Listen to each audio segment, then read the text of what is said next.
যেটা latest update আপনাদেরকে জানাবো আজকে সেটা হচ্ছে যে 10 তারিখে গত 10ই জুলাই শীর্ষ আদালত বিহারের ভোটার সমীক্ষার বিরুদ্ধে দায়ের হওয়া মামলার ভিত্তিতে যে শুনানি চলছিল তাতে জাতীয় নির্বাচন কমিশনকে বলেছিলেন যে পরিচয় তথ্য হিসাবে আধার, রেশন এবং ভোটার কার্ডকে গণ্য করবার পরামর্শ তাদের ছিল। বিচারপতি সুধাংশু ধুলিয়া এবং মাননীয় বিচারপতি জয়মাল্য বাগচির বেঞ্চ নির্দেশ দিয়েছিলেন যে, আবারও আমি রিপিট করছি, আধার কার্ড, রেশন কার্ড এবং ভোটার কার্ডকে যদি দেশের নাগরিক হিসাবে চিহ্নিতকরণের ক্ষেত্রে বিচার করা হয় সেই বিষয়ে ভেবে দেখতে বলেছিলেন সুপ্রিম কোর্টকে।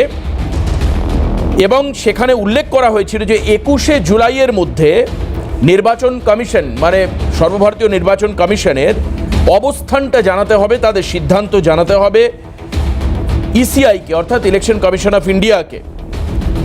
এবং সেই নির্দেশ অনুযায়ী আমরা কি দেখতে পাচ্ছি, সোমবার বিকেলে হলফনামা জমা দিল নির্বাচন কমিশন। কি থাকলো হলফনামায় আসুন আপনাদেরকে একবার দেখাই কি থাকলো হলফনামায়। কি থাকলো, আচ্ছা এটা আমরা যেটা দেখাচ্ছি সেটা হচ্ছে এসআইআর এর জন্য প্রয়োজনীয় নথি, কোন কোন জিনিস কি বললেন, মানে নির্বাচন কমিশন কি বললেন। নির্বাচন কমিশন বললেন হচ্ছে আধার কার্ড, রেশন কার্ড এবং ভোটার কার্ড বৈধ নথি হিসাবে বিবেচিত হবে না। আসুন একবার দেখাই আপনাদের। আধার কার্ড, রেশন কার্ড এবং ভোটার কার্ড বৈধ নথি নয়। দেখুন, বৈধ নথি নয়, প্রয়োজনে নাগরিকত্ব যাচাই করা হবে ভোটারদের, অর্থাৎ নতুন করে নাগরিকত্ব যাচাই করা হবে। সুপ্রিম কোর্টে হলফনামা দিয়ে নির্বাচন কমিশন জানালো, আদালতের পরামর্শ মানল না নির্বাচন কমিশন। বিহারে আমরা যে স্পেশাল ইন্টেন্সিভ রিভিশন এসআইআর দেখেছি, মামলায় পাল্টা হলফনামা কমিশন জানাচ্ছে দেশে প্রচুর ভুয়ো রেশন কার্ড রয়েছে। ভুয়ো রেশন কার্ড তৈরি হচ্ছে আধার কার্ডের সহায়তা, অর্থাৎ আধার কার্ডের ক্ষেত্রে ভুয়ো রয়েছে, তাই রেশন কার্ড এবং আধার কার্ডকে গ্রহণ করা সম্ভব নয়। ভোটার কার্ড নিয়ে কোনো ব্যক্তি ভোটার হওয়া প্রমাণ হতে পারে, কিন্তু সেই ব্যক্তি কিভাবে ভোটার হলেন তার উত্তর কিন্তু ভোটার কার্ড থেকে পাওয়া যাচ্ছে না, অর্থাৎ এপিক কার্ড থেকে পাওয়া যাচ্ছে না। সে কারণেই ভোটার কার্ড এসআইআরে অর্থাৎ বিশেষ নাগরিক নিবন্ধীকরণে গ্রাহ্য করা হবে না। এই হচ্ছে নির্বাচন কমিশনের অবস্থান।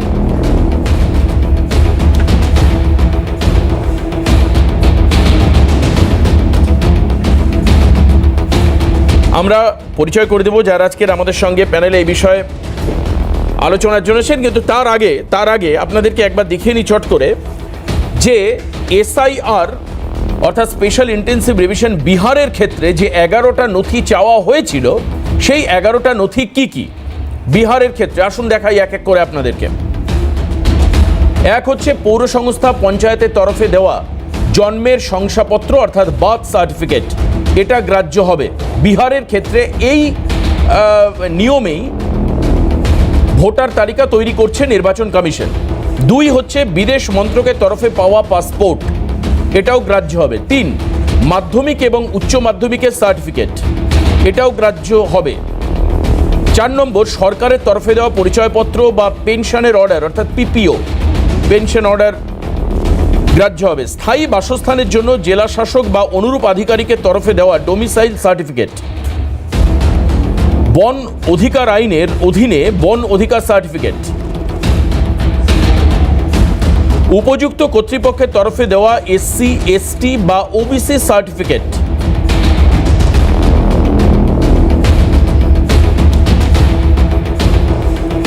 এনআরসি নথি যেখানে প্রযোজ্য, আমাদের এখানে এনআরসি হয়নি এখনো পর্যন্ত, স্থানীয় সংস্থার তরফে দেওয়া পারিবারিক নিবন্ধন বা ফ্যামিলি রেজিস্টার,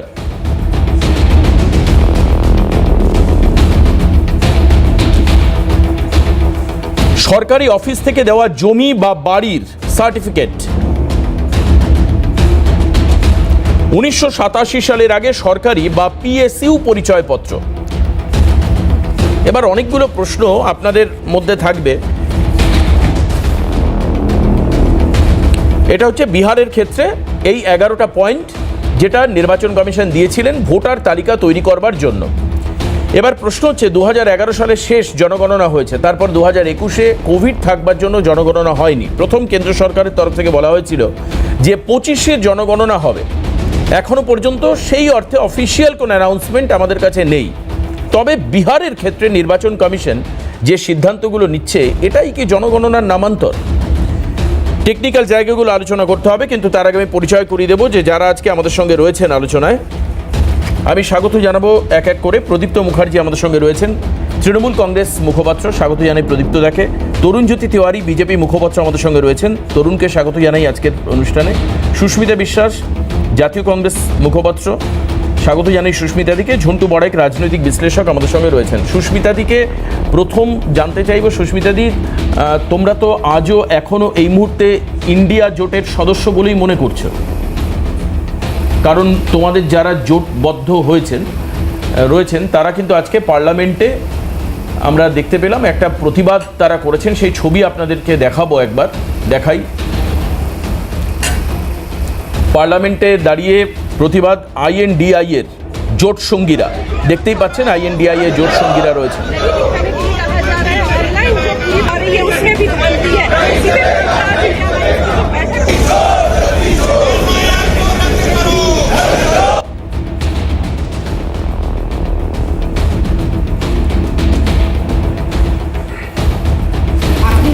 এই হচ্ছে অবস্থান। আমি সুস্মিতা থেকে দিয়ে আজকে শুরু করবো।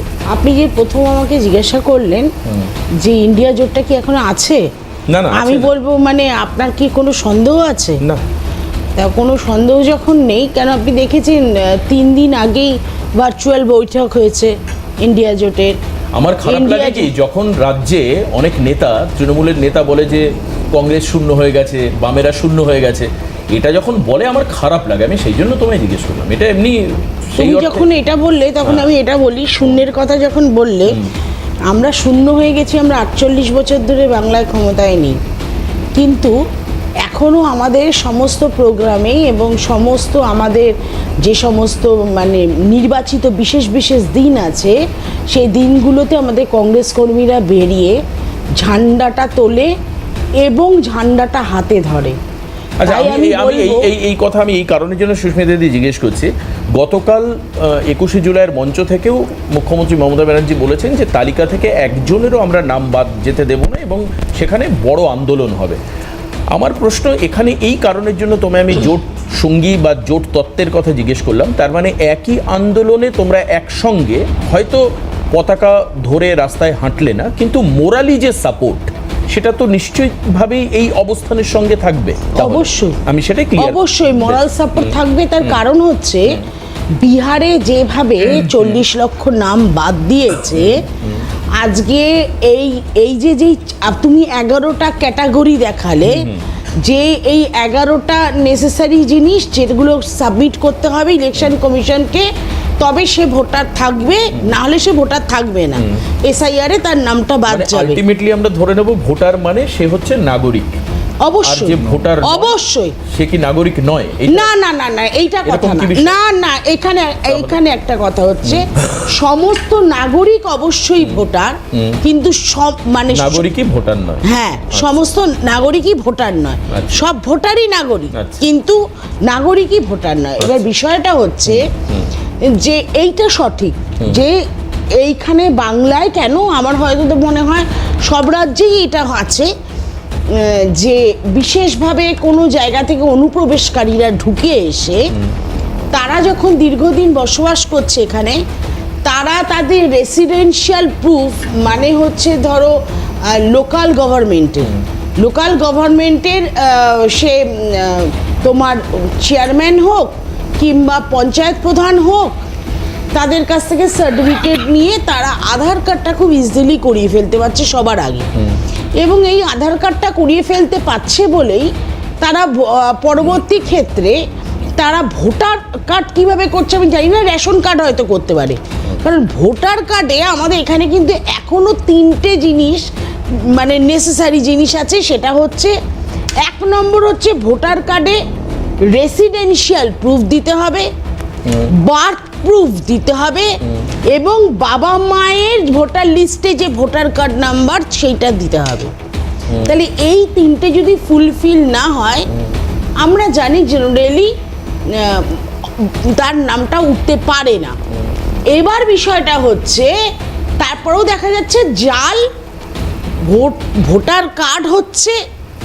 আমরা একটা পাসপোর্ট করাতে গেলে আমাদের পায়ের জুতো ছিঁড়ে যায়, সেখানে জাল পাসপোর্ট পর্যন্ত তৈরি হয়ে যাচ্ছে, জাল আধার কার্ডও হচ্ছে, জাল সমস্তটাই জাল হচ্ছে। একদম বেশ, তুমি এই জালের কথা বলছো, আমি প্রদীপ্তদার কাছে চলে যাবো। প্রদীপ্তদা, একই অবস্থান, মানে এই যে জাল হওয়া বা এই যে অনুপ্রবেশের কথা সুস্মিতাদি মানছেন, আমি একটু লার্জার অ্যাঙ্গেলে দেখছি যে জোট সঙ্গী হিসাবে তৃণমূল কংগ্রেস ও INDIA জোটের মধ্যে রয়েছে অবস্থান এক, কারণ তৃণমূলের ঘোষিত অফিসিয়াল অবস্থানকে মেনে নিচ্ছেন সুস্মিতাদিরা। দেখো, আমাদের সংবিধানের একটা নির্দিষ্ট জায়গা আছে 324 নম্বর ধারা। সেই 324 নম্বর ধারা অনুযায়ী ইলেকশন কমিশনকে যাতে স্বচ্ছ নিরপেক্ষ একটা নির্বাচন করা যায় তার দায়িত্ব দেওয়া আছে। সেই কনটেক্সটে যদি ওরা বলে SIR ঠিক, তাহলে সেই কনটেক্সটে এই আর্টিকেল 326 নম্বর ধারাকে সামনে নিয়ে আসলে আমাদের একটা প্রবলেম আছে। আর্টিকেল 326 নম্বর ধারায় যখন বলছে যে প্রত্যেক 18 বছর বয়স্ক ভারতীয় নাগরিক ভোটদানের অধিকারী, এবং এক্ষেত্রে সেই ভোটদানের অধিকার কারার ক্ষেত্রে কোন স্পেশাল প্রভিশন নিয়ে তাদের স্ক্রুটনি করা হবে সেটা এখনো নিশ্চিত নয়। এক, এসেন্স অফ কনস্টিটিউশনাল ল বলে একটা ব্যাপার আছে, তার সঙ্গে সঙ্গে balance of power of constitutional law এর ব্যাপার আছে। যে কোনো আইন, এখানে আইনজীবীও রয়েছে, সে বিজেপির মুখপাত্র হলেও যথেষ্ট ভালো আইন বোঝে। তাহলে দেখো, আইনের অনেকগুলো দিক থাকে, সেই দিক থেকে যখন আমরা বিচার করব তখন মানুষকে যেভাবে বিভ্রান্ত করা হচ্ছে, মানুষকে যেভাবে ভয় দেখানোর চেষ্টা করা হচ্ছে আইনের নাম করে, আমরা যারা একটু জেনেছি যে রাষ্ট্রের হাতে কিছু দমনমূলক অধিযন্ত্র থাকে, আইন হচ্ছে সেরকম একটা দমনমূলক অধিযন্ত্র। যখন জনগণের সম্মতিটা হারিয়ে যায় তখন সেই সম্মতি মতাদর্শক দিয়ে যখন জেতা যায় না, মতাদর্শের মধ্যে একটা ধর্ম পড়ে, হিন্দু হিন্দু মুসলিম মুসলিম করে ধর্ম দিয়ে আমাদের উপর চাপিয়ে দেওয়ার চেষ্টা করা হলো, সম্মতি আদায়ের চেষ্টা করা হলো, আপকিবার 400 পার হলো না, দুটো বৈশাখীর মাধ্যমে দাঁড়িয়ে রইতে হলো। ঠিক সেই সময় যখন দেখছে এবার তো সম্মতি আদায়ের একটা মহা কঠিন অবস্থা হয়ে রয়েছে, তখন দমনমূলক রাষ্ট্রীয় অধিযন্ত্র চাপিয়ে দিল, এবং সেটা হলো এই আইন। এই আইনের বলে দেখা যাচ্ছে কোথাও গিয়ে মানুষকে প্রতিনিয়ত ভয় পাইয়ে দেওয়া হচ্ছে।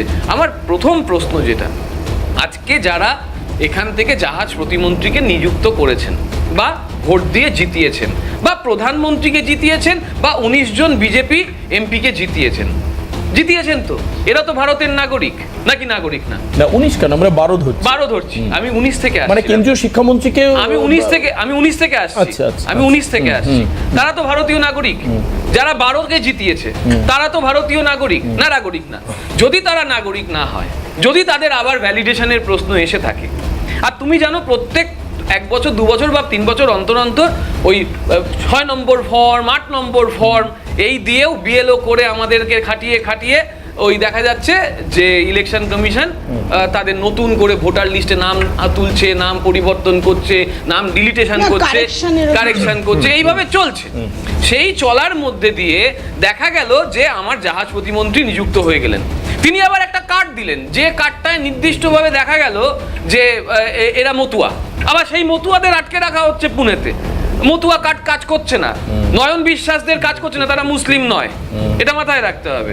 ফলে ব্রজবাসীদের আবার NRC আনতে হচ্ছে। এই যে আইনের মধ্যে দিয়ে তুমি ভয় দেখানোর প্রক্রিয়াটাকে নিয়ে যাচ্ছ, সেইটা আমার প্রশ্ন থাকছে, তাহলে প্রধানমন্ত্রী বা জাহাজ প্রতিমন্ত্রী বা শিক্ষা প্রতিমন্ত্রী তারা কি এবার পদত্যাগ করে বলবেন যে এরা নাগরিক ছিল না, আমি তাই পদত্যাগ করছি, নতুন করে ভোট হোক? তা তো করবেন না। এই যে ইন্টেন্সিভ একটা প্রোগ্রাম নিয়ে আসছে, তার কি মেজর ডিক্লারেশন কিছু ছিল? কেন শুধু বিহারে, কেন উত্তরপ্রদেশে নয়, কেন মধ্যপ্রদেশে নয়, কেন অন্যান্য রাজ্যগুলোয় নয়, কেরালায় নয়, দক্ষিণে নয়, হঠাৎ বিহারে কেন? কারণ তোমার খেয়াল রাখতে হবে যে বিহার থেকে শুরু করে পশ্চিমবঙ্গ হয়ে ইস্টার্ন স্টেটগুলো, এগুলোয় বিজেপির অবস্থান খুব খারাপ হয়ে যাচ্ছে দিনের পর দিন, এবং এইখানে যদি 2029কে পেনিট্রেশন করতে হয় তাহলে আমার এই রিজিয়নটাকে আরো বেশি ভয় দেখাতে হবে, তবে কি আমি 29-এর একটা নির্দিষ্ট ফ্রেম তৈরি করতে পারবো, প্লট তৈরি করতে পারবো। এই 29-এর প্লট তৈরি করার একটা চক্রান্ত এটা হচ্ছে।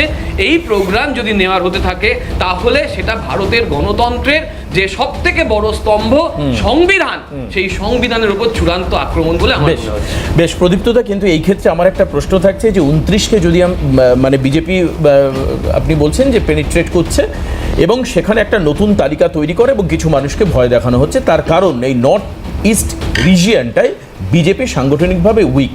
এখন আমার কথা হচ্ছে এটাই কেন আমরা ভেবে নিচ্ছি যে যারা বাইরে থেকে মানে যাদের নাম বাদ যাবে তারাই বিজেপির পকেট ভোটার, আর যারা থাকবেন যারা থেকে যাবেন আর কি তারা বিজেপিকে ভোট দেবেন। মানে আমরা এটা ভাবছি কি করে আর কি, যারা বাদ যাবেন তারা হচ্ছে টিএমসি বা অন্যান্যদের ভোটার। যাওয়াটা নিয়ে সমস্যা না, সমস্যাটা হচ্ছে তুমি দেখানোর চেষ্টা করছো যে আইনের মাধ্যমে কতটা শক্তিশালী তুমি, এবং তুমি আর একটা কথা তো অস্বীকার করে লাভ নেই, 14,880 জনকে, 14,880 জন বাংলাদেশিকে, কোট মাই ওয়ার্ড, 14,880 জন বাংলাদেশিকে 2014 থেকে 19 সাল অবধি এই সরকার নাগরিকত্ব দিয়েছে। তাহলে তুমি ভাবো তো, চেষ্টা করো তো, এনআরসি দিয়ে আসলে তাহলে 14,880 কি করে ভারতীয় নাগরিকত্ব পেল? তারপরে নিশ্চয়ই 2014 সালের আগে যে বাজপেয়ী জি আইন করে গিয়েছিলেন, এনআরসি আইন, আমি বলছি সিটিজেনশিপ অ্যামেন্ডমেন্ট অ্যাক্ট 2004 সালে, তার ভিত্তিতেই নাগরিকত্ব দিয়েছে। তাহলে কোথায় গিয়ে সমস্যাটা হচ্ছে? তার মানে ভয় পাওয়ানোর বস্তুটা নয় কি? বেশ, এবার আমি বিস্তারিত তরুণের কাছে যাব। তরুণজ্যোতি তিওয়ারি, এটা কি সত্যি ভয় দেখানো হচ্ছে নাকি বিজেপি তার পলিটিক্যাল যে এজেন্ডা সেটাকে সামনে রেখে করছে? 29কে লক্ষ্য রেখে একটা গুটি সাজানোর কাজ চলছে, এবং এটা প্রদীপ্তদা বললেন যে কেন বিহার বা উড়িষ্যা বা পশ্চিমবঙ্গ বা এরপরে আরও নর্থ ইস্টের যে সমস্ত 7 সিস্টার্স রয়েছে এদিকে কেন নজর? তার মানে কি এখানে উইক? এবং কাল আমরা দেখতে পাচ্ছিলাম প্রসঙ্গক্রমে 21শে জুলাইয়ের মঞ্চে, সেখানে কিন্তু আসামের মুখ্যমন্ত্রীকেও মমতা ব্যানার্জি টার্গেট করছেন। আসামের মুখ্যমন্ত্রীকে তিনি কিভাবে গভর্নমেন্ট চালাতে হয়, কী করে গভর্নেন্স দেখতে হয়, সেই বিষয়গুলো তিনি অ্যাডভাইস দিচ্ছেন, এবং হেমন্ত বিশ্ব শর্মাকে এই ক্ষেত্রে একটা পয়েন্ট করা হচ্ছে কেন।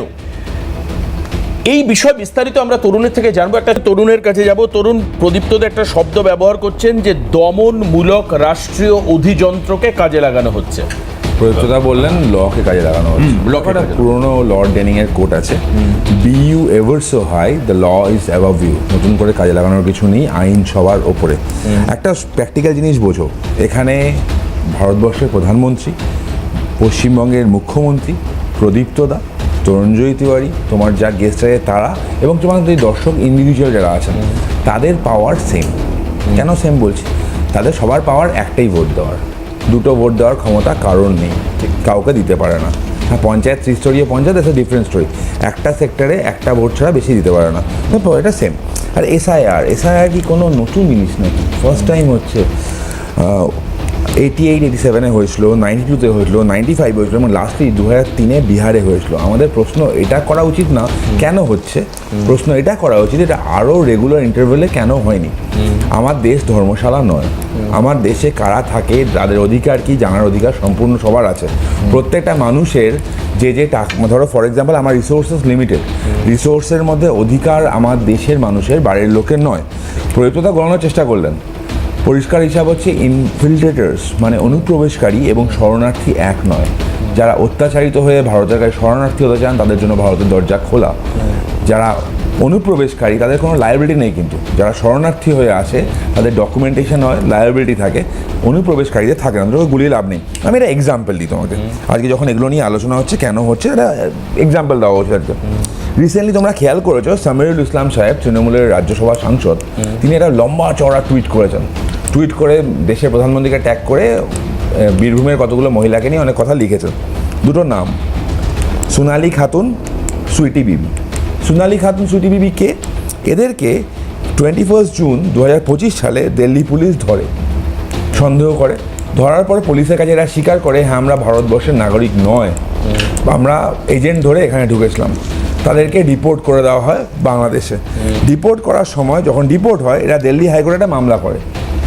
মামলায় গিয়ে বলা হয়, এফআরও বলে যে এনাদেরকে বাংলাদেশি, আমাদের কাছে ইনক্রিমিনেটিং ম্যাটেরিয়ালস আছে, এরা বাংলাদেশি ডিপোর্ট করা হয়েছে। তখন মামলা উইথড্র হয়ে যায়। সাবসিকুয়েন্টলি কলকাতা হাইকোর্টে একটা হেভিয়াস কর্পাস মামলা ফাইল হয়, নাম্বার যদি ভুল না করি, হেভিয়াস কর্পাস কেস নাম্বার 50 বা 51 অফ 2025। সেই মামলার অন্যতম আইনজীবীর নাম হচ্ছে শাবনাম সুলতানা। কে শাবনাম সুলতানা? শাবনাম সুলতানা হচ্ছে সামিরুল ইসলামের ওয়াইফ। তার বাংলাদেশের জন্য দরদ বোঝো, আমি বোঝাচ্ছি। হ্যাঁ, 21শে জুন অ্যারেস্ট হলো ফার্স্ট। অদ্ভুতভাবে জুলাই 10ই জুলাই বীরভূমের পাইকার গ্রাম পঞ্চায়েত সার্টিফিকেট ইস্যু করলো, করে বললো না এর এখানকার নাগরিক, এখানকার রেসিডেন্ট। অদ্ভুতভাবে মে মাসের একটা ব্যাকডেটে 2020 সালে একটা বাচ্চা জন্মেছে, মে 2025 সালে একটা বার্থ সার্টিফিকেট ইস্যু হয়ে গেল। তার যে ডিপোর্টেশন অর্ডার হয়ে গেছে সেগুলোকে চেপে নিয়ে কলকাতা হাইকোর্টে মামলা ফাইল হলো। আমার দেশ কি এদের জন্য? যারা এখানকার না, সার্টিফিকেট ইস্যু হয়েছে, আমার দেশ কারা, এই পঞ্চায়েতগুলো কারা চালায়?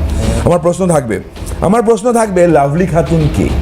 এই তো 21শে জুলাই মঞ্চে এসে রিলস ফিলস বানাচ্ছিল, তিনি তো ঘোষিত বাংলাদেশি, কলকাতা হাইকোর্ট বলে দিয়েছে। তার এগেনস্টে মামলা করা উচিত ছিল রাজ্যের পুলিশের, রাজ্যের পুলিশ করেনি। তিনি 21শে জুলাইয়ের মঞ্চে না, প্রোগ্রামে তাকে দেখা যাচ্ছে। সাদ রাদি, আর কে সাদ রাদি? সাদ রাদি একজন টেররিস্ট, তার 3টে ভোটার কার্ড। দিদি বলছিলেন ভোটার কার্ড কী করে হয়, ভোটার কার্ড পাওয়া সহজ না। দিদি বিএলও ডিউটি কারা করে জানেন তো নিশ্চয়ই? পশ্চিমবঙ্গ সরকারি কর্মচারীদের করার কথা, বা রিসেন্টলি ইলেকশন কমিশন আইডেন্টিফাই করেছে যে 2200 জন বিএলও পশ্চিমবঙ্গে কাজ করেছে, যারা সরকারের কন্ট্রাকচুয়াল এমপ্লয়ি পর্যন্ত না, পার্টি ওয়ার্কারকে দিয়ে বিএলওর কাজ করানো হয়েছে। কী করে করানো হলো? Absolutely illegal. তা আমি আবার বলছি, এদেরকে কারে দেওয়া হচ্ছে? আলো রানী মণ্ডল কে ছিল? আলো রানী মণ্ডল তো জানা ছিল, কলকাতা হাইকোর্টের অর্ডার, তারপরও কী স্টেপ হলো? গুলশান কলোনিতে কারা থাকে? নিউ টাউন, সোনারপুর, কেষ্টপুরের খালের ধারে এরা কারা থাকছে? এদের তো কার্ডও নেই। গুলশানকারীতে 1000 জন লোক ভোটার, লোক সংখ্যা লাখখানেক, এরা কারা, কোথা থেকে আসছে? দেখো সিম্পল হিসাবে নতুন রুল হয়েছে, তৃণমূলের ভয়ের কারণ আছে। দাদা বলছেন না বিহারে কেন? হ্যাঁ, বিহারে হয়েছে। দিদির কাছে নাম্বারটা একটু ভুল আছে, দিদি বলছিল কত 40 না 42 লাখ, আমি হিসাব দিচ্ছি। বিহারের 18.66 লাখ ভোটার যারা লিস্টে ছিল তারা মৃত।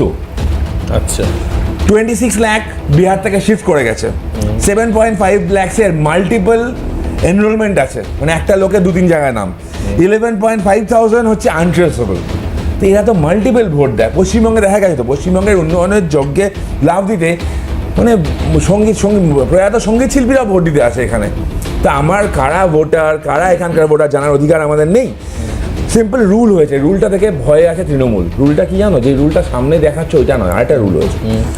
বিএলওরা যে কাজগুলো করবে তার সার্টিফাই করে দিতে হবে ডিএমকে। আচ্ছা, কোনো ডিএম এলাকায় যে ঠিকঠাক কাজ করেছে তার সার্টিফাই ইলেকশন কমিশনকে দেবে রাজ্যের চিফ সেক্রেটারি, না হলে ইটস এ ক্রিমিনাল অফেন্স, এদের নামে মামলা হবে। ভয়ের কারণটা ওখানেই। পশ্চিমবঙ্গে মাল্টিপল এন্ট্রি আমরা দেখেছি, বিভিন্ন জায়গায় মানুষ নির্বাচিত জনপ্রতিনিধি তৃণমূলের, বিভিন্ন গ্রাম পঞ্চায়েত সদস্য, গ্রাম পঞ্চায়েত সমিতির মেম্বার, তাদের 2-3 জায়গায় কার্ড, আমি তো বেশ কয়েকটা বের করে আমরা দেখেছি। এদেরকে পয়েন্ট আউট করা যাবে না কেন? নিশ্চয়ই করা উচিত। দেখো সিম্পল কথা, কলকাতা হাইকোর্টে মামলা হলো, সব কিছু লুকিয়ে সব কিছু এ করে আমি আবার বলছি এরা কারা, এখানকার লোকেশন, এখানকার মানুষ, এখানকার অ্যাকচুয়াল ভোটার কারা জানার অধিকার কেন নেই? উল্টো আমাদের কোশ্চেন বারবার করা উচিত, এই এসআইআর করতে এত ডিলে কেন হয়? এসআইআর রেগুলার করা। একটা লাস্ট কথা বলবো, সুস্মিতা দিকে ইন্ডিয়া অ্যালায়েন্স নেই, ইন্ডিয়া অ্যালায়েন্স বলে কিছু নেই, get yourself corrected, there is nothing called India alliance. India alliance বলো ফার্স্ট। সেকেন্ড হচ্ছে গতকাল একটা দুঃখের দিন ছিল, মমতা বন্দ্যোপাধ্যায়ের সাথে আমার বিরোধ থাকতে পারে, 1993 সালে যুব কংগ্রেসের আন্দোলনকে ছোট করে দেখার আমার কোনো অধিকার নেই। এপিক কার্ডের জন্য ওই পার থেকে লোকজন এসে ভোট দিয়ে যাচ্ছে, মমতা বন্দ্যোপাধ্যায় বলেছেন এপিক কার্ডের জন্য লড়াই ছিল, সেই লড়াইয়ে যুব কংগ্রেসের 13 জন শহীদ হয়েছিলেন। তো প্রশ্ন থাকবে, দিদিরা নিশ্চয়ই পালন করেছেন যুব কংগ্রেসের শহীদ দিবস, তৃণমূল কংগ্রেস হাইজ্যাক করেন, দিদিরা নিশ্চয়ই পালন করেছেন। আচ্ছা, ওখানে ইন্ডিজোটের প্রার্থী ক্যান্ডিডেট মানে মেম্বার হিসাবে বামপন্থীরা নিশ্চয়ই গেছিল দুটো মালা পড়াতে, দিদি যায়নি? বেশ, আমি চলে আসবো ঝন্টুদার কাছে, সুস্মিতাদি বা পবিত্র উত্তর দেবেন। কিন্তু ঝন্টুদা, এই যে ব্যাখ্যাটা, এই যে বিএলওদের দিয়ে কাজ করানো এবং সেক্ষেত্রে ত্রুটি বিচ্যুতি হচ্ছে, সোনালী খাতুন থেকে শুরু করে সুইটি বিবি থেকে শুরু করে আরও একাধিক নাম তরুণ বলেছেন, এবং এটাও বলেছেন যে আমাদের যেহেতু রিসোর্স সীমিত, সেই সীমিত রিসোর্স এবং সীমিত জমি দিন দিন বেড়ে যায় না, কিছুতেই সম্ভব নয়, এবং চাকরি বাকরি সমস্ত ক্ষেত্রে এই অনুপ্রবেশকারীরা এসে তাদের অধিকার দাবি করছে এবং সঙ্গে তারা ফলস নাগরিকত্বও নিয়ে আসছে।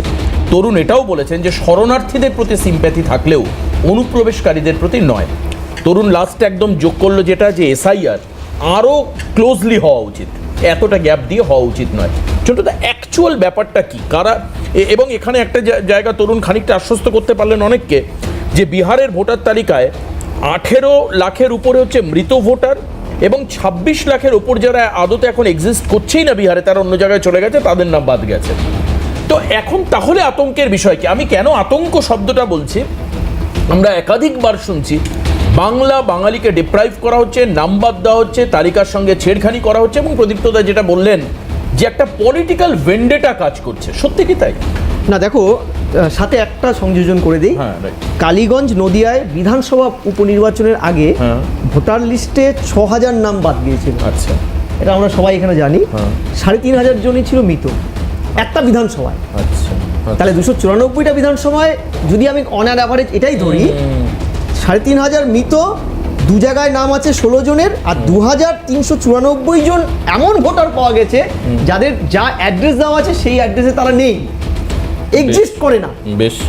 তাহলে সার্বিকভাবে পশ্চিমবঙ্গের যদি সবগুলো বিধানসভার এই চিত্রটা হয়, প্রদীপ তো শাসক দলের রিপ্রেজেন্ট করেন, খুব ভালো ছেলে, অসম্ভব পড়াশোনা জানা ছেলে। আমি এইটুকু অন্তত মনে করি ও এদেশের স্থায়ী বাসিন্দা, আমি এদেশের স্থায়ী বাসিন্দা, এটা তো আমরা সিঁদুরে মেঘ দেখবো। তৃণমূল, বিজেপি, কংগ্রেস তার বাইরে গিয়ে তাই তো। আমরা একবার একটা বঙ্গভঙ্গের শিকার হয়েছি। সীমিত 35% এই জমিতে আমরা কোনো রকমে লড়ছি, যে লড়াইয়ে সত্যিকারের তো সাধনের অভাব, চাকরি নেই, এটা তো কোনো সরকারের কোনো পলিসিতেই এই জনবিন্যাসের মধ্যে কিছু করার জায়গা নেই। এটা তো অস্বীকার জায়গা না, আমরা অনেক সমালোচনা করি সব সরকারকে। এবার প্রশ্নটা হচ্ছে, নির্বাচন কমিশনে আমি একটা সময় ম্যানুস্ক্রিপ্টের কাজটা দিয়ে জীবনটা শুরু করি, আইনটা কিছুটা জানি, যে এটা ঠিক এই রিভিশনের জনপ্রতিনিধি আইনের 21 নম্বর ধারায় পরিষ্কার বলা আছে, যেটা প্রদীপ্ত বলল, যে কি পদ্ধতিতে করবে, কি কাজ, সংযোজন, বিয়োজন, সেটা বলা নেই। এটা যেমন ঠিক, আবার 14 নম্বর জনপ্রতিনিধি আইনে পরিষ্কার বলা আছে বিশেষ রিভিশন করতে পারে এই স্বশাসিত সংস্থাটি, মানে ইলেকশন কমিশন। ইলেকশন কমিশন, যেটা সুপ্রিম কোর্টে জয়মাল্য বাগচি কিন্তু প্রথম দিনের এটা বলেছে, যে যারা মামলাটা করেছে বিহার নিয়ে তাদের মুখের উপরেই বলেছে এটা পারে 14 নম্বরে। আবার কি পদ্ধতিতে করবে সেটা বলা নেই। মূলত উনি বলেছিলেন যে আধার কার্ড, ভোটার কার্ড, রেশন কার্ডকে বিবেচনা করা যেতে পারে। মূলত না, বিবেচনা করা যেতে পারে, মানে তিনি চাপিয়ে দেন। নির্বাচন কমিশনকে বলেছেন আপনারা বিবেচনা করতে পারেন, চাপিয়ে দেওয়ার জায়গা নেই। না, চাপিয়ে দেওয়ার জায়গা। হ্যাঁ, এবং সংবিধানের 324 থেকে 29-এর মধ্যে পুরো ধারাগুলোই বলাই আছে কি কিভাবে কি করবে। মোটের কথা এটা নিয়ে আর কোনো জায়গা নেই যে এই ধরনের স্পেশাল রিভিশন, পিটিশন, এগুলো সব কিছু নির্বাচন কমিশনে এখতিয়ারের পাঠ। টিএন সেশন থেকে শুরু করে প্রত্যেকটা স্তরে যখন এই ধরনের ঐতিহাসিক কিছু পদক্ষেপ নেওয়ার চেষ্টা হয়েছে, তার হিডেন কি ছিল, তখনকার দিনে শাসকের সাথে হাত মিলিয়ে করেছিল না, সেই প্রশ্ন নয়। প্রশ্নটা হচ্ছে, আমরা তো এখানেও জানি যে ভোটার কার্ড যখন প্রথম ইন্ট্রোডিউস হয় পৃথিবীতে, টিএন সেশন করতে চায়, জ্যোতিবাবু বলেছিল পাগল টিএন সেশনকে, কিন্তু তারপর তো হয়েছে, এবং আজকে তো প্রত্যেকটা রাজনৈতিক দল মনে করে ঐতিহাসিক পদক্ষেপ, সঠিক পদক্ষেপ। ঠিক আছে, প্রশ্নটা যেটা এখানেও কিন্তু মূলত দুটো পার্ট, যেটা আমি প্রদীপ্তর সাথেও একমত, যে নির্বাচন কমিশন কিন্তু নাগরিকত্ব দিতে পারে না, তার এই রাইটসটা নেই, এনআরসি করার রাইটসটা নেই। ফলে নির্বাচন কমিশন একটা অটোনোমাস স্ট্যাটিউটরি বডি, প্রথমে তো সব বিরোধী দলকে একটা প্ল্যাটফর্মে আনবে, কনফিডেন্স বিল্ড আপ করা। ধর একটা বড় ধরনের যেমন টিএন সেশন, প্রচুর বিরোধিতা হয়েছে, জ্যোতিবাবু প্রকাশ্যে ওই লোকটাকে পারলে পরে তার যদি সেই পাওয়ার থাকতো টিএন সেশনকে টেনে নামাতো, এমনকি তাকে রাষ্ট্রপতি নির্বাচনেও কোনো দল আর সাপোর্ট করেনি। তারপরেও কিন্তু টিএন সেশন প্রত্যেকটা পলিটিক্যাল পার্টির দুয়ারে গিয়েছিলেন, সবাইকে একটা জায়গায় এনেছিলেন, কনফিডেন্স বিল্ড আপ করে বহুমতের ভিত্তিতে বহুদলীয় ব্যবস্থায় কিন্তু এগোনোর জায়গাটাই হচ্ছে নির্বাচন কমিশনের কাজ। সেটা যখন করেননি, দ্বিতীয় যে পার্টটা, বিহারে সত্যি তো এতগুলো নির্বাচনের নাম কাটা গেছে, এটা তো আমিও শুনে অবাক হলাম যে বাংলায় কি হবে 1 কোটি 1.5 কোটি না বাদ চলে যায়। না, ঠিক আছে, এটা তো জাস্টিফাইড। তরুণ যে হিসাব দিল, না একদম ঠিক, আমি ওর কথা একদম করছি না, মানে আমি দেখছি, হ্যাঁ, মানে এই শিফটেড ভোটার এবং ডেথ ভোটার এর সংখ্যাটাই বেশি, সংখ্যাধিক্য বেশি। শুধু তাই নয়, মাল্টিপল ভোটারটাও কম, অ্যাড্রেস নেই। তোমাকে আমি কালীগঞ্জের বিধানসভার হিসাব দেখালাম, এটা কেউ মানে বেশ, আমি আসবো লাস্ট একটা কথা, যে এটা তো স্বীকার করার জায়গা নেই। আজকে যে পাল্টা হলফনামাটা নির্বাচন কমিশন দিয়েছে, যে সত্যি তো ভোটার লিস্টের যাচাই বা ভোটার তালিকায় নাগরিকত্বের যে পার্টটা, সেখানে আধার কার্ড বা ভোটার কার্ড সেটা সাফিসিয়েন্ট নয়, কারণ এটা মুড়ি মুড়কির মতো বিক্রি হয় বাদুড়িয়ায়। আমরা এখানে বসে প্রোগ্রাম করেছি, বাবা ভাড়া পাওয়া যায়, ঠিক আছে। ফলে এই বার্তায় কিন্তু আমার মনে হয় নির্বাচন কমিশনকে সবার মাঝখানে কথা বলার কথা, একটা আশঙ্কার জায়গা তো থাকবেই সবারই, একদমই। যাতে সঠিক ভোটারের নাম কাটানো একদম, যায়। একদম। আর সংশোধনী কিন্তু দরকার, সংশোধনী Immediate দরকার। basis-এ। বেশ, সংশোধনী কেন মানা হবে না বা মানা যাবে না, বা সত্যি সংশোধনীর নামে কি অন্য কিছু হচ্ছে, প্রদীপ্তদার কাছে জানবো। কিন্তু ঝন্টুদা যে পরিসংখ্যান দিলেন এই শুধু নদিয়ার কালীগঞ্জের ক্ষেত্রে, যদিও সব বিধানসভাতে একই সংখ্যক মানুষ থাকেন না, কিন্তু যদি আমি একটা স্ট্যান্ডার্ড ফিগার ধরে নিই প্রদীপ্তদার সংখ্যাটা, যে 3,500 হচ্ছে ডেথ ভোটার, মানে মৃত ভোটার যাদের নাম বাদ গেছে 6,500-6,500-এর মধ্যে, 6,000-এর মধ্যে, তাহলে 294টা বিধানসভায় যদি এই ধরি, তাহলে সেই সংখ্যাটা কিন্তু দাঁড়ায় মোটামুটি 10.5 লক্ষের কাছে, 10.5 লক্ষের কাছাকাছি, 10,29,000-এর কাছে। তাহলে কেন এই জায়গায় মৃত ভোটারদের নাম বাদ যাবে না? কেন যারা পার্টিকুলার বিধানসভায় নেই তাদের নাম বাদ যাবে না? কেন যারা 2-3 জায়গায় ভোট দিচ্ছেন তাদের নাম বাদ যাবে না? খুব স্বাভাবিক এই প্রশ্নগুলো আসে।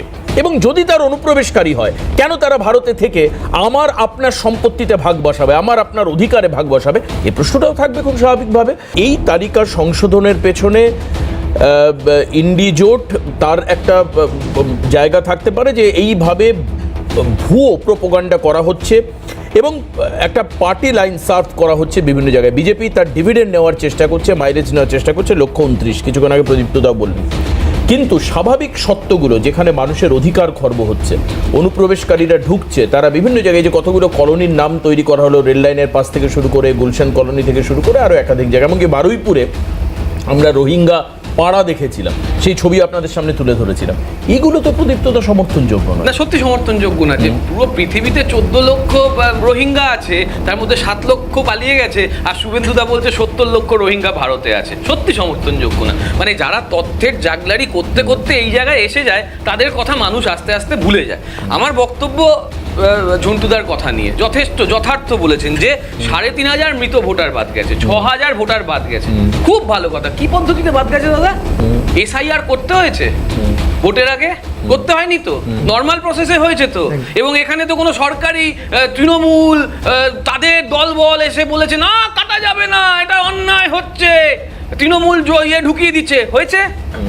নির্বিঘ্নে ইলেকশন কমিশনের নির্দেশে এখানকার বিএলওরা 6,000 নাম বাদ দিয়েছে। দর্শকগণ আপনারা শুনতে পাচ্ছেন নিশ্চয়ই, এখানকার বিএলওরা নির্বিঘ্নে ইলেকশন কমিশনের মাধ্যমে, তারপরেও কালীগঞ্জ জিতেছে এবং ভোট বাড়িয়ে জিতেছে। তৃণমূলকে অত দুর্বল ভাবার কোনো প্রয়োজন নেই।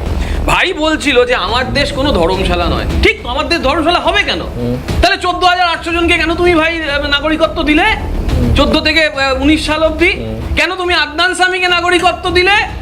তার তো কোনো তোমার ব্যাখ্যা আছে নিশ্চয়ই। তাহলে হঠাৎ করে 19 সালে তুমি কেন বলছো যে মুসলিম বাদ দিয়ে বাকি সবাই শরণার্থী হবে? আর অনুপ্রবেশকারীর ব্যাখ্যা তুমি আজ অব্দি দিতে পারছো না নির্দিষ্টভাবে। হিন্দুরা কি অনুপ্রবেশকারী? তাহলে অত্যাচারের বর্ণনা কিভাবে হবে? এই নিয়ে আমি বিশাল ডিবেট করেছি বারবার। অত্যাচারী তো হচ্ছে, তার ব্যাখ্যা কিভাবে দেবে? গাইঘাটায় 2016 সালে একটি ছেলে, সে ঢুকেছিল, অ্যাপ্লাই করেছিল, 2024 সালের আগে নাগরিকত্ব পেয়ে গেল। কি করে হলো? কি করে হলো? কোন ব্যাখ্যায় হলো? আমি জানি না। আবার নয়ন বিশ্বাস বা তার ভাই, যার কথা কিছুক্ষণ আগে বলেছিলাম, কিংবা ব্রজবাসী, এরা তো মুসলিম নয়, কোচবিহার, এরা তো হয় কোচবিহারের নয় রানাঘাটের। তাহলে এই যে রানাঘাটের বা কোচবিহারের অমুসলিম হিন্দু মানুষরা, যারা গলায় মালা পরে, শান্তনু ঠাকুরের দেওয়া কার্ড নিয়ে ঘুরে বেড়ায়, মতুয়া কার্ড, তাদের কেন দিনের পর দিন ডিটেনশন ক্যাম্পের মতন বিনা কারণে জেলে ভরে দেওয়া হচ্ছে? ছেড়ে দাও। একজন প্রাক্তন শিক্ষক, তিনি ওই মরিগাঁও জেলা, আসামের মরিগাঁও জেলার প্রাক্তন শিক্ষক, খাইরুল ইসলাম, মুসলিম প্রাক্তন শিক্ষক, পেনশন পান, সরকারের পেনশন পান। 23শে মে ওই ওখানকার যিনি মুখ্যমন্ত্রী আছেন, হিমন্ত বিশ্ব শর্মা, যিনি বলেন বাংলা বললে সে বাংলাদেশি। এরাই ধুতি চেনে, লুঙ্গি চেনে, এরা চিড়ে চেনে, এরা বিভিন্ন মাছ চেনে, ফলে এভাবে বিভাজনগুলো হয়, মাংস চেনে। এই যে মোহাম্মদ খাইরুল ইসলাম, প্রাক্তন শিক্ষক, যে পেনশন পায়, ভারত সরকারের পেনশন পায়, তাকে সহ 14 জনকে, বরপেটা থেকে একজন আশরাফ আলীর বোন সোনা বানু, মুসলিম, রাতের অন্ধকারে পাঠিয়ে দেওয়া হলো বাংলাদেশে। ঠিক আছে, ওরা একতরফা ট্রাইব্যুনালের সিদ্ধান্ত নিয়েছে, ওদের পাঠিয়ে দিয়েছে, মানছি। যে একটা প্রক্রিয়ায় পাঠিয়েছো, তাহলে বাবা 24 ঘন্টা যেতে না যেতে সুসুর করে তাদের ভারতে নিয়ে আসলে কেন? সুসুর করে ভারতে নিয়ে আসলে 14 জনকে, এবং তারপরে কোনো তথ্য তোমরা শেয়ার করলে না। একেবারে তরুণের কাছে একটু ইনস্ট্যান্ট যাই, তরুণ প্লিজ। হ্যাঁ, অনেকগুলো শুনলাম। দেখো, আর আলো রানী নিয়ে ওকে একটু জিজ্ঞেস করো, আমায় না। হ্যাঁ, না, আমি- ওকেই জিজ্ঞেস করো আলো রানী নিয়ে। না, প্রথমে যে সুস্মিতা ওকে- দিয়ে ঝন্টুদার কাছে ওকে আসবো। আলো রানী পশ্চিমবঙ্গে আমি যে প্রথম কথা বললাম, বিহার এক্সাম বললাম কী কী কারণে বাদ গেছে। তৃণমূল কংগ্রেস ভোটে জিতছে, বিভিন্ন জায়গায় জিতেছে, তো তৃণমূলের একটা গর্ব থাকা উচিত ভোটে জেতা নিয়ে, যে ভূতের ভোটে জিতে মেয়র বা ভূতের ভোটে জিতে কম্পার্টমেন্টাল সিএম কেন হবে? মানুষের ভোটে জিতুক, অসুবিধা কী আছে? ভূতের ভোট যারা থাকে না তাদের ভোটে কেন জিতবে? আচ্ছা, একটা কাকা কাকিমার গল্প প্রচুর প্রচলিত আছে। এক কাকা ভোট দিতে গেলেন, ভোট দিতে গিয়ে বললেন আমার কাকিমা ভোট দিয়ে গেছে? বলে হ্যাঁ দিয়ে গেছেন। বলে ইস, এবারও দেখা হলো না। বলে মানে আপনার কি একসাথে থাকেন না? বলে না, উনি 3 বছর আগে মারা গেছেন, ভোটের সময় ভোটটা দিতে আছেন, কিন্তু কোনোবারই দেখা হচ্ছে না ওনার সাথে। সেই পশ্চিমবঙ্গের ব্যাপারটা কাকা কাকিমার ব্যাপার হয়ে গেছে। দাদা গোলালেন, আমি যখন ধর্মশালা বললাম, আমি বললাম অনুপ্রবেশকারী আর রিফিউজি সেম নয়। রিফিউজির কাছে ডকুমেন্ট থাকে, অনুপ্রবেশকারীর কাছে থাকে না। রিফিউজিকে তুমি ইউজ করতে পারো, অনুপ্রবেশকারীকে পারবে না। দাদা বললো নাগরিকত্ব, হ্যাঁ সিএ যেমন এসেছে তেমন পুরনো একটাও আছে, আগের প্রসেসে নাগরিকত্ব অ্যাপ্লাই করতে পারতো। রিলিজিয়াসলি পারসিকিউটেড বাংলাদেশে রিলিজিয়াসলি মুসলিম পারসিকিউটেড হবে, এটা অ্যাবসার্ড টু থিঙ্ক। হ্যাঁ, দাদাদের কল্পনায় হতে পারে। রোহিঙ্গাদের কথা যাদের মন কাঁদে, কালকে মুখ্যমন্ত্রী যখন বাংলা বাংলা বাংলা বলে চিল্লাচ্ছিলেন না, কিসি কা নাম বাদ আচ্ছা, যখন তরুণ মনে করিয়ে দিলেন মুখ্যমন্ত্রীর কথা, এই মুহূর্তে দ্রুত শোনাবো ঠিক এই ভোটার তালিকা নিয়ে মুখ্যমন্ত্রী গতকাল 21শে জুলাইয়ের মঞ্চ থেকে কি বলেছেন, শুনুন। इलेक्शन कमीशन को चेयर को रेस्पेक्ट करते हैं, लेकिन जैसे बिहार में 40 लाखों का ज्यादा आदमी को नाम निकाल दिया और बंगाल में भी करने वाला है, अगर करेगा तो घेराव कर्मसूची करेंगे, पूरा घेराव होगा, पूरा आंदोलन होगा। हम नाम काटने नहीं देंगे, हम नाम डालने नहीं देंगे डिटेंशन कैंप में। মুখ্যমন্ত্রী যখন বলছিলেন বাঙালি অস্মিতা বাংলা নিয়ে কথা বলছিলেন, এই হঠাৎ করে হিন্দিতে শিফট করার কারণ কি ছিল? যাদেরকে উদ্দেশ্য করে বলছিলেন তারা কি বাংলাটা বোঝেন না?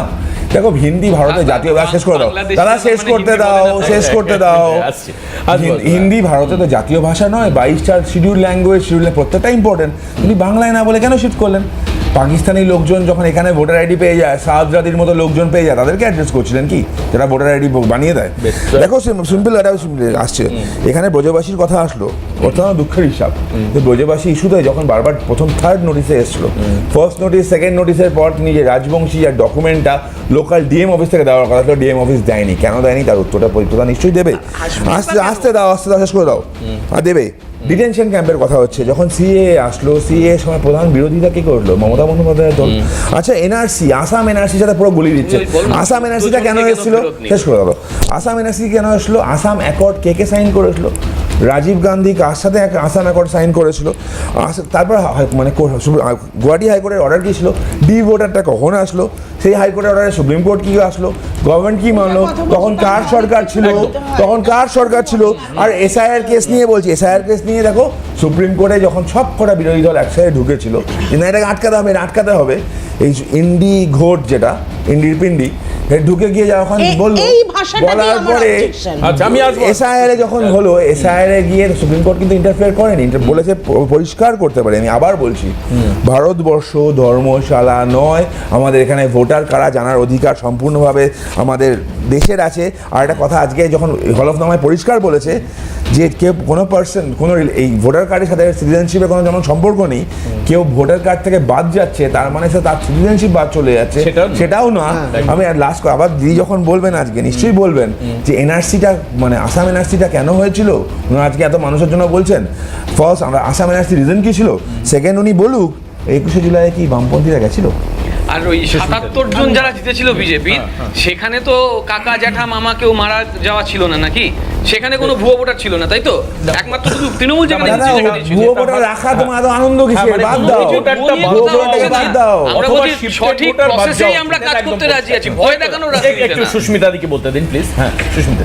রাজীব গান্ধী যে চিন্তাধারা নিয়ে বা আসামে তখন অনুপ্রবেশকারীরা যখন ঢুকছিলেন বাংলাদেশ থেকে, সে সময় মানে অনুপ্রবেশকারীদের সংখ্যাটা এত অধিক হয়ে গেছিল যে তিনি চিন্তা ভাবনা করেছিলেন যে এই অনুপ্রবেশ কি করে বন্ধ করা যায়। এটা কি তার- বাংলাদেশ অনুপ্রবেশকারী? না, বাংলাদেশ অনুপ্রবেশকারী, স্বাভাবিক, আসামের সঙ্গে হ্যাঁ, বাংলাদেশ আসামে। হিন্দু। এবং সবচেয়ে বড় কথা হচ্ছে সেখানে আমরা কোনো বার করে দিইনি যে এইবারে এই জাত পড়বে, এই জাত শুধু পার্টিকুলারলি একটা মাত্র জাত বাকি থাকবে, কিন্তু অনুপ্রবেশকারীদের যাকে তাদের ক্ষেত্রে দলের এই বিরোধী ক্ষেত্রেও নেতারা। এই ক্ষেত্রেও যারা না। অনুপ্রবেশকারী এই ক্ষেত্রে তো কোনো জাত বিচার হচ্ছে না। অনুপ্রবেশকে কে হচ্ছে? বলেছে? আপনি যখন দেখেছিলেন লিস্টটা যে মানে সিএ এবং এনআরসির সময় যখন আমরা বিরোধিতা NRC করেছিলাম, আসামে হয়েছে। না, না, এক সেকেন্ড তখন কিন্তু সেই সময় ওরা একটা তালিকা দিয়েছিল বৌদ্ধ, জৈন, খ্রিস্টান, মানে আর যারা সংখ্যালঘু আরো যারা আছে, এক্সেপ্ট মুসলিম, মানে যাদেরকে ওরা বাংলাদেশের মোল্লা সংখ্যালঘু বলে, মুসলিম? যাদেরকে ওরা লুঙ্গি বাংলাদেশের বলে, সংখ্যালঘু কি মুসলিম? যাদেরকে ওরা লুঙ্গি বাংলাদেশের পরা সংখ্যালঘু কি মুসলিম বলে, মুসলিম? তার বিরোধী আচ্ছা, নেতা জ্ঞানধর, মোল্লা বলে, নেহেরু তাদের- লিয়াকত তাদের- ব্যাগটা কি ছিল? আচ্ছা, এইবার নেহেরু বিষয়টা লিয়াকত ব্যাগটা কি হচ্ছে- ছিল? গান্ধীজি কি বলেছেন? না, আর একটা বলতে হবে। 21শে জুলাই যেটা বললো না তরুণ, বামফ্রন্টের নেতারা মালা দিতে এসেছিল কিনা? বামফ্রন্টের নেতারা কেন মালা দিতে আসবে আমাদের পার্টির প্রোগ্রামে? এই বাবা, কারণ আপনাদের আমাদের জোট পার্টির সঙ্গীত। প্রোগ্রামে 21শে জানাতে জুলাই বললো। যুব কংগ্রেসের 13 জন শহীদ হয়েছিল। কে মারলো? আজকে কে মারলো? ওই তো আপনার একটা শিখে আরে রেখেছেন। কে মারলো বলুন না, আমাকে আপনারাই বলেছেন এতকাল ধরে। কে আপনারাই মারলো? শিখে রেখেছেন। আপনারা নিজের কর্মীর রক্তের দাম পর্যন্ত দিতে পারেন না দিদি। এইবার- নিজের কর্মীর রক্তের দাম দিন আরে অন্তত। ভাই, বাম ভোটগুলো নিজের কর্মীর দামটা দিন। নিজের কর্মীর রক্তের দামটা দিন, সেটাও দিতে পারেন না। না। এবার বিষয়টা হচ্ছে একটু শুনবে এই যে আমরা বারংবার রাহুল গান্ধী বারংবার সংসদে এবং সংসদের বাইরে জাতি ভিত্তিক জনগণনার সংসদের কথা বাইরেই বলছে, থাকেন, ভিতরে থাকেন না কেন খুব একটা। করছে না এই কেন্দ্রীয় উনি সরকার? বাইরেই বেশ, থাকেন, ভিতরে থাকেন না খুব একটা। জাতি জনগণ হয় ব্যাংক কেন অফ তো বাইরে। আমার একটাই প্রশ্ন, এই যে স্পেশাল ইন্টেন্সিভ রিভিশন হচ্ছে জন্টুদা, এই ক্ষেত্রে জাত বিচারের কথা বলা হলো, হ্যাঁ, সেটা কি সত্যি হচ্ছে? মানে জাতি বিচার করে কি রাখা হচ্ছে বা বাদ দেওয়া হচ্ছে? না না, এখানে ধর্মের প্রভিশনে তো তা নেই, context প্রভিশনে তা নেই। আমি সেটা ধর্মের দেখলাম না। context আমি বলা দেখো, হয়েছে, ধর্মের। প্রত্যেকটা আইনের তো একটা ইনার স্পিরিট থাকে, পলিসি থাকে। ফলে সেটার কারণে হচ্ছে কিনা আমরা তো জানি না, ওটা আমরা প্রশ্ন করার জায়গাও নেই, নাহলে সুপ্রিম কোর্ট আগে প্রশ্নটা করতো। মোদ্দা কথা, ভারতবর্ষের সংবিধান এই রাইটটা দিয়েছে, এবং এর আগেও তরুণজ্যোতি বলেছিল অন্য ফর্মে হয়তো হয়েছে। কিন্তু প্রশ্নটা যেটা হচ্ছে যে তারপরেও তো একটা মূল্যবান প্রশ্ন থাকে যে মহারাষ্ট্রে ভোটের আগে 44 লক্ষ ভোটার বৃদ্ধি, দিল্লি ভোটের আগে 8 লক্ষ ভোটার বৃদ্ধি, সেই প্রশ্নগুলোও তো থাকবে যে নির্বাচন কমিশন সেখানে কি হ্যাঁ, সুপ্রিম কোর্টে আমি এক গেছিল তো। সেকেন্ড না, না, বন্ধুরা, আমাকে আপনাকে বলুন। একটা কথা শুধু বলছি, না, মাঝখানে শুধু বলুন। তাই না, না, মহারাষ্ট্রে হ্যাঁ। একটা জায়গায় একটা বিধানসভা বিশেষ করে যে সেখানে সারা 5 বছরে 5 লক্ষ নাম উঠেছে, অথচ ভোটের আগে 6 মাসে কি ভুলভাল বলে? 50 এটা বিধানসভায় কত ভোটার হয় জানেন? কথা 7 লক্ষ 5 লক্ষ ভোটে যাচ্ছে। এটা যেমন একটা উদাহরণ ভারতবর্ষ পশ্চিমবঙ্গের বাইরে, আবার পশ্চিমবঙ্গের মধ্যেও তো আমরা লাস্ট 2024-এ আমরা দেখলাম যে বারুইপুরের লোকসভা ভোটের সময় একটি কেন্দ্রে 18,500 ভোটার, সেটা হঠাৎ করে 25-এ কয়েক মাসের মধ্যে বেড়ে হয়ে গেল 22,500, মানে 4,000 ভোটার, অর্থাৎ বুথ পিছু 300 ভোটার বেরলো। এটা স্বাভাবিক ফর্মে বাড়ে না। পশ্চিমবঙ্গে 80,000-এর কিছু কম বেশি বুথ, তাহলে 300 করে যদি গড়ে একটা বুথে বাড়ে, এটা তো সিরিয়াস প্রশ্ন। অর্থাৎ পরিষ্কার এখানে সমস্ত দলকে নিয়ে দেখো, বিরোধীদেরও কিন্তু একটা দায়িত্ব আছে। সংসদীয় গণতন্ত্রে বিরোধীরা যখন অসম অকল্টে শাসক থাকতে গিয়ে সই করছে, আজকে তাদের মোরাল রেসপন্সিবিলিটি যদি নির্বাচন কমিশন সরকারের হিডেন এজেন্ডা পূরণ করতে চায়, চেপে ধরা এবং বসা। কিন্তু একটা জিনিস তো কমন, যে ভারতবর্ষে অন্য দেশের লোক এসে রিসোর্স গ্রহণ করবে, 7 রাতি লাভলি খাতুনরা লুটে পুটে খাবে। 14 সাল থেকে এখনো অবধি just close করে দাও, 14 সাল থেকে এখনো অবধি সরকার একটা ইনিশিয়েটিভ নিতে পারলো না যে টুটেন ডাটা, যে কত মাইগ্রেন্ট ভারতে আছে। আমার আবার শেষ করতে হবে। যখন সুস্মিতা দি শেষ করব। সবাইকে ধন্যবাদ দিলাম আজকে যারা রয়েছেন এই অনুষ্ঠানে আলোচনা করলেন, কিন্তু বেশ কিছু প্রশ্ন থাকছে। সেটা হচ্ছে একটাই, এই যে রাজীব গান্ধীর ভূমিকায় আসাম অ্যাকর্ড সই হলো, ইনিশিয়েটিভ নিলেন, কেন করলেন? অনুপ্রবেশ বাড়ছে, অর্থাৎ কংগ্রেস মনে করছিল বা রাজীব গান্ধী মনে করছিলেন অনুপ্রবেশের ঘটনা ঘটছে। অন্যদিকে কি মমতা বন্দ্যোপাধ্যায় যখন বিরোধী নেত্রী ছিলেন তিনি দেদার বলেছিলেন দেদার অনুপ্রবেশ ঘটছে এবং বামেরা সেই অনুপ্রবেশকারীদের ভোটার হিসাবে ব্যবহার করছে। তাহলে আজকে একই অবস্থান আছে কি এই দুটো রাজনৈতিক দলের ক্ষেত্রেই? এই প্রশ্ন থাকবে অবশ্যই আগামী দিনে। এখন এই মুহূর্তে এখানে এই অনুষ্ঠান শেষ করছে, পরবর্তীতে রয়েছে আমাদের অনুষ্ঠান আপনার কথা শিলাদিত্যের সঙ্গে থাকুন।